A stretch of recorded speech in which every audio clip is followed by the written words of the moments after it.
નમસ્કાર મિત્રો, મારી યુટ્યુબ ચેનલમાં તમારું સ્વાગત છે। આજે આપણે વાત કરવાના છે જાલમસંગ જાડેજા અને માત્રાવરુની ભાઈબંધી કેવી મિત્રો સાંભળજો કે લોહીના સંબંધથી નહીં પણ હૈયાના વચનથી બંધાયેલી ભાઈબંધી। રણની ધૂળમાં પણ જ્યાં રાજપૂતની આન બાન શાનની સુગંધ આવતી હતી, જ્યાં ઘોડાની ડાબલીઓમાં વીરતાનો નાદ સંભળાતો હતો અને જ્યાં માણસની કિંમત તેના ધનથી નહીં પરંતુ તેના વચન અને વફાદારીથી થતી હતી, એવી ધરતી પર એક નામ ગુંજતું હતું।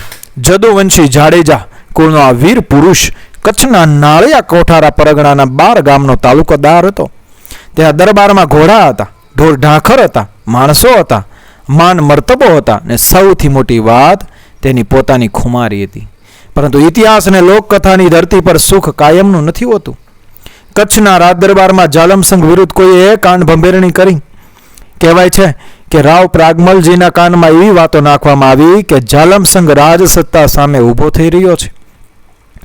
રાવનો રોષ ભભૂકી ઉઠ્યો અને એક દિવસ ફરમાન આવ્યો કે જાલમસંગનું પરગણું છીનવી લેવામાં આવ્યું। 12 ગામનો તાલુકાદાર એક જ ઝાટકે નિર્ધન બની ગયો। પણ જાલમસંગની રગોમાં રાજપૂતનું લોહી હતું।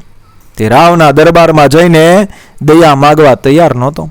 તે બોલ્યો નહીં, વાંધો કર્યો નહીં, ફક્ત પોતાની મૂછ પર હાથ ફેરવ્યો, ઘોડાની લગામ હાથમાં લીધી અને કચ્છની ધરતીને પાછળ મૂકી નીકળી પડ્યો। રાજ જાય તો જાય પણ ખુમારી ન જવી જોઈએ, આ તેની અંદરની પ્રતિજ્ઞા હતી। દિવસો અઠવાડિયામાં અને અઠવાડિયા મહિનામાં ફેરવાયા। એક સમયનો 12 ગામનો તાલુકાદાર હવે પરદેશની ધરતી પર અજાણ્યો મુસાફર બની ગયો। ધન ખૂટ્યું, ઘોડો ગયો, સામાન ગયો, પરંતુ એક વસ્તુ હજી બાકી હતી, રાજપૂતનું હૈયું। જાલમસંગ કોઈને પોતાની દુર્દશાની વાત ન કરતા, કોઈ પૂછે તો પણ મૌન।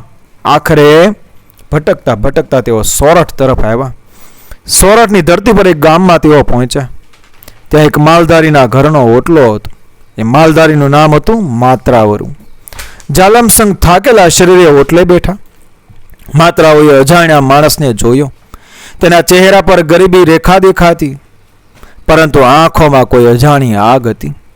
માત્રાવરુએ પૂછપરછ કરીને, કોણ છો, ક્યાંથી આવ્યા, શા માટે આવ્યા, આવા સવાલો કરીને દુઃખી માણસની લાજ ઉતારવી તેમને ગમ્યું નહીં। તેમણે માત્ર એટલું કહ્યું, આવો ભાઈ, ઘર તમારું છે। આ એક જ વાક્ય 2 અજાણ્યા માણસોને ભાઈ બનાવી દીધા। માત્રાવરુએ જાલમસંગને સ્નાન કરાવ્યું, હજામત કરાવી, નવા કપડાં આપ્યા, પોતાની સાથે બેસાડીને ભોજન કરાવ્યું। જાલમસંગ માટે અલગ વાસણ નહીં, અલગ બેઠક નહીં, અલગ માન નહીં। માત્રાવરુની નજરે તે મહેમાન નહોતા, ભાઈ હતા। 15 દિવસ વીતી ગયા, પરંતુ જાલમસંગે પોતાના ભૂતકાળ વિશે એક શબ્દ પણ ન કહ્યો। રાત્રે તેઓ ઊંઘી શકતા નહોતા, મન નળિયા કોઠારમાં ભટકતું। ક્યારેક પોતાના ગામની યાદ આવતી, ક્યારેક પોતાની જમીન યાદ આવતી, ક્યારેક પોતાના ગુમાવેલા માનની આગ હૈયામાં સળગતી। એક લોકપંક્તિ જાણે તેમના મનની સ્થિતિ કહી દેતી હતી કે નિંદર ના આવે 3 જણા, પ્રીત વછોયા બહુરણા, ખટકે વેર હિયા, પ્રિયજનથી વિખૂટા પડેલા, કરજના ભારથી દબાયેલા અને હૈયામાં વેર ધરાવતા માણસને ઊંઘ ક્યાંથી આવે। 15મા દિવસે જાલમસંગને લાગ્યું કે હવે વધુ રહેવું યોગ્ય નથી। તેમણે માત્રાવરુ પાસે રજા માંગી। માત્રાવરુ હસ્યા, ભાઈ, જવાનું શા માટે? જાલમસંગે મૌન રાખ્યું। માત્રાવરુ બોલ્યા, આ ઘરમાં ઈશ્વરે જાર બાજરીનો રોટલો આપ્યો છે, તમે ભારે નથી પડતા। આ શબ્દો સાંભળતા જ જાલમસંગની આંખોમાં આંસુ આવી ગયા। એક રાજપૂતનું પેટ ભૂખથી ખાલી હતું, પણ તેનું હૈયું સ્વાભિમાનથી ભરેલું હતું। માત્રાવરુએ તેમને રોક્યા, પરંતુ જાલમસંગ જતા રહ્યા। માત્રાવરુએ પાછળથી તેમના કપડાં, થોડા પૈસા અને અફીણ આપીને વિદાય કરી। વિદાય વખતે બંને વચ્ચે કોઈ મોટું વચન થયું નહીં, પણ 2 હૃદયમાં એક અદ્રશ્ય વચન લખાઈ ગયું। જાલમસંગ ફરી કચ્છ તરફ વળ્યા। ત્યાં સુધીમાં તેમની ગેરહાજરી અને ત્યાં પરિસ્થિતિ અંગે વાતો ફેલાઈ ચૂકી હતી। કચ્છના બીજા ભાઈયાતોને પણ સમજાયું કે આજે જાલમસંગનો ગ્રાસ ગયો છે, કાલે આપણે પણ જઈ શકીએ। ધીમે ધીમે ભાઈયાતો જાલમસંગની પડખે ઊભા થવા લાગ્યા। માણસો મળ્યા, નાણાં મળ્યા, સહકાર મળ્યો। જાલમસંગે ફરી પોતાની શક્તિ એકઠી કરી। રાવની સત્તા સામે ભાયાતોનું સામૂહિક બળ ઊભું કર્યું. અંતે રાવને સમજાયું કે વાત હવે એક માણસની રહી નથી. સમાધાન થયું.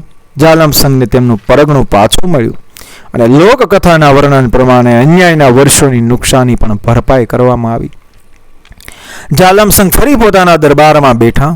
ઘોડા પાછા આવ્યા, માણસો પાછા આવ્યા, ધન પાછું આવ્યું, પરંતુ તેમના હૃદયમાં એક માણસ સૌથી મોટો હતો, માત્રાવરુ. દરેક ચારણ, દરેક મુસાફર, દરેક ઓળખીતો માણસ સોરઠથી કચ્છ તરફ જાય ત્યારે જાલમસંઘ સંદેશો મોકલતા, માત્રાવરુને કહેજો એકવાર નળિયા કોઠારા આવી જજો. માત્રાવરુ સુધી સંદેશો પહોંચતા, પણ માત્રાવરુ માલધારી માણસ ઢોર ઢાકર, ઘર ગામ અને જીવનના વ્યવહારમાં બંધાયેલા. તેઓ જઈ શકતા નહીં, પણ મનમાં કહેતા, મારો ભાઈ સુખી છે, એ જ મારા માટે પૂરતું છે. સમય ફરી ફર્યો. વિક્રમ સંવત 1885 આસપાસનો ભયંકર દુકાળ પડ્યો. એવી લોકકથામાં વાત આવે છે. વરસાદ ખૂટ્યો, તળાવો સુકાયા, ઘાસ ગાયબ થયું, ઢોર મરવા લાગ્યા. માલધારી માટે ઢોર જ જીવન. માત્રાવરુના ઘરમાં પણ દુકાળ આવી પહોંચ્યો. જે હતું તે ઢોર પાછળ વપરાઈ ગયું. અંતે પોતાના માટે ખાવાનું પણ ન રહ્યું. માત્રાવરુની પત્ની એક દિવસ ધીમેથી કહ્યું, કચ્છ જાઓ. માત્રાવરુ ચૂપ રહ્યા. તમારો ભાઈ જાલમસંઘ છે. માત્રાવરુના હૈયામાં પ્રશ્ન ઉઠ્યો, શું ભાઈ પાસે આશરો લેવા જાઉં? પરંતુ અંતે તેઓ પત્ની સાથે કચ્છ તરફ નીકળ્યા. માથા ઉપર થોડો સામાન, હાથમાં કંઈ નહીં, પરંતુ હૈયામાં એક વિશ્વાસ, ભાઈબંધ છે.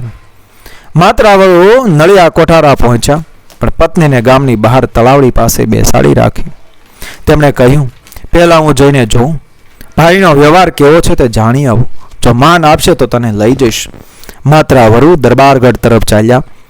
જાલમસંઘે દૂરથી એક અજાણ્યો ગરીબ માણસ આવતો જોયો. નજર પડી, હૃદય ધબક્યું. આ તો માત્રાભાઈ. જાલમસંઘ એ ગાદી પરથી ઊભા થઈ ગયા. દરબારના લોકો સામે દોડી ગયા. માત્રાવરુને બાથમાં ભરી લીધા. ભાઈ, બંનેની આંખોમાં પાણી હતું. વર્ષનું અંતર એક ક્ષણમાં ઓગળી ગયું. પરંતુ જાલમસંઘે તરત પૂછ્યું, મારી બેન ક્યાં છે? માત્રાવરુએ કહ્યું, ગામ બહાર તળાવડી પાસે બેઠી છે. જાલમસંઘના ચહેરા પર દુઃખ છવાઈ ગયું. મારી બેન ગામની બહાર કેમ બેઠી? તેમણે તરત માણસોને મોકલ્યા, પરંતુ ત્યાં સુધી એક ભયંકર ઘટના બની ચૂકી હતી. જાલમસંઘનો નાનો દીકરો ગગુભા ત્યાં હતો. માત્રાવરુની પત્ની પરિસ્થિતિમાં દાગીનાની બાબતમાં શંકાસ્પદ બની. પરિસ્થિતિ એવી ઊભી થઈ કે તેના ઉપર ચોરીનો આરોપ આવ્યો. ગામમાં ગુસ્સો ભભૂકી ઉઠ્યો, પરંતુ માત્રાવરુ જાણતા હતા આ સ્ત્રી નિર્દોષ છે. તેમણે એકાંતમાં જાલમસંઘને સત્ય કહી દીધું. હવે જાલમસંઘ સામે સૌથી ભયંકર કસોટી હતી. એક બાજુ પોતાનો દીકરો, બીજી બાજુ જીવનદાતા ભાઈ અને ત્રીજી બાજુ ભાઈની લાજ. જાલમસંઘે કોઈ ઉતાવળ કરી નહીં. તેમણે માત્રાવરુને કહ્યું, ભાઈ, તમે ચૂપ રહેજો. આ માણસની અંદર રાજપૂતનો નિર્ણય એ ઉગી રહ્યો હતો. જાલમસંઘે પોતાનો દીકરો ગગુભા જોયો. નાનો, નિર્દોષ, રમતો, હસતો, પિતાના હૃદયને કંપાવી નાખે એવો. પરંતુ જાલમસંઘે વિચાર્યું, જે ભાઈએ મને ભિખારી અવસ્થામાં રોટલો આપ્યો હતો, આજે તેના પરિવારની લાજ હું કેવી રીતે જવા દઉં? લોકકથાના હૃદયદ્રાવક વર્ણન પ્રમાણે જાલમસંઘે પોતાના પુત્રના બલિદાનથી મિત્રની પત્નીની નિર્દોષતા બચાવી અને ઘટના એવી રીતે સંભાળી કે માત્રાવરુને પણ સત્યનું ભારણ સહન ન કરવું પડે. આ પ્રસંગ કથાનો સૌથી કરુણ અને સૌથી ઊંચો બિંદુ છે. એ ભાઈબંધી માત્ર શબ્દ નથી રહેતી, તે બની જાય છે બલિદાન. માત્રાવરુને પછી જ્યારે હકીકતનો અણસાર થયો ત્યારે તેમનું હૃદય તૂટી ગયું. તેઓ બોલ્યા, ભાઈ, તમે આ શું કર્યું? જાલમસંઘે શાંત સ્વરે કહ્યું, માત્રાભાઈ, એક ગગુ ગયો તો શું થયું? ગગુ તો ઘણા મળશે, પરંતુ તમારા જેવો ભાઈ જો ખોઈ બેસું તો ક્યાંથી મળશે? આ વાક્ય બંને મિત્રોની ભાઈબંધીને અમર કરી દીધી. 5 વર્ષ સુધી માત્રાવરુને તેમની પત્ની જાલમસંઘના ઘરમાં રહ્યા. આદરમાનમાં ક્યારેય ઘટાડો ન આવ્યો. જાલમસંઘે પોતાના દીકરાના મૃત્યુનો ઘા હૈયામાં રાખ્યો, પરંતુ ભાઈબંધ પ્રત્યે ક્યારેય અફસોસ કે અપમાન વ્યક્ત ન કર્યું. મૂળ કથામાં પણ 5 વર્ષ પછી સારા વરસાદના સમાચાર મળતા માત્રાવરુ પોતાના વતન પરત જવા માટે જાલમસંઘ પાસે રજા માગે છે. 5 વર્ષ પછી કાઠિયાવાડમાં વરસાદ પાછો આવ્યો. ધરતી લીલી થઈ. માત્રાવરુએ વતન જવાની ઈચ્છા વ્યક્ત કરી.